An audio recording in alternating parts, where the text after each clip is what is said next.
Very, very, very sneaky.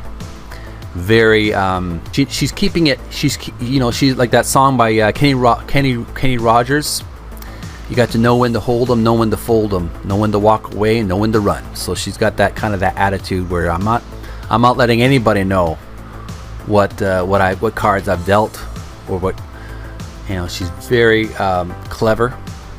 And we're gonna move on to page 60. We're gonna read the actual article about Blackjack. Here's the actual game. Actually, here's a photograph of the game in question. It's very simple.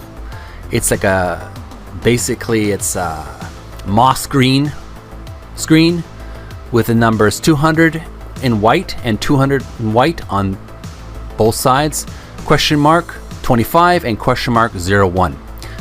Very low resolution graphics, but I'm sure it's a fun game. So we're gonna read that article. This game was Atari's representation of the classic card game Blackjack. Though simple and minimal in both its graphics and sound effects, the game delivers a relatively authentic, if slightly stripped down, gameplay experience. And it replicates one of the truths of Blackjack precisely. The house usually wins. The game was later discontinued after Atari released its Casino cartridge, which contained multiple card games, including Blackjack.